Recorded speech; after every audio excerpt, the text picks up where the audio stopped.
Deməli, Anarın bir müsahibəsi qabağıma çıxdı.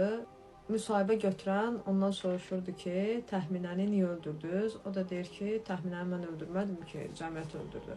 Təxminə ilə bağlı ağlımızda indiyə kimi hamının bir dənə sualı var. Əslində təxminən ölüb-ölməməsi bizə o qədər də maraqlı deyil. Bizə maraqlı olan təxminənin həqiqətən də əxlaqsız olub-olmamasıdır. Filmə baxanda deyirik ki, yazıq təxminə gəlib düşmüşdü bir dənə mama uşağının əlinə. Axırda da onun dərdindən öldü.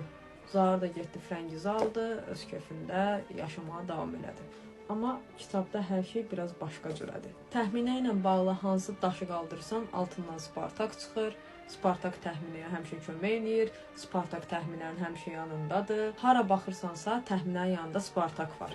Məsələn, təxminənin Zaurun ad gününə aldığı alışqanı da elə Spartak ona tapmışdı. Kitabda Spartakın o alışqanı ilk dəfə Zaurda görəndə ona necə təəccüblən baxması aydın təsvir olunub. Daha sonra məşhur o Volqa qatar səhnəsi. Filmdə Zaur təzə Volqa alır deyəndə ki, atası alır verir ona həmişəki kimi. O da gedir öz Volqası ilə Xəzər sahilində təxminə ilə gəzdiyi yerlərə baxmağa. Qaydanda Spartakın maşınını görür, yanında da bir xanım. Onu təxmini oxşadır.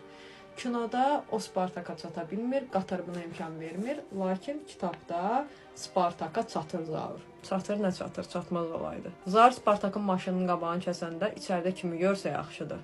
Təxminəni. Kitabını da oxumuşam, filminə də baxmışam. Hələ də başa düşmürəm ki, təxminə məlakədir, yoxsa fahişə. Əslində təxminə əxlaqsızlığını bir cümlə ilə filmdə də, kitabda da boynuna alır. Kişi məlakəni fahişəyə çevirən deyil.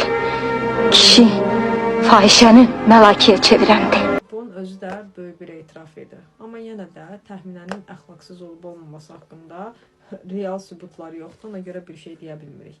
Sən nə düşünürsənsə, şərh bölməsində yazar.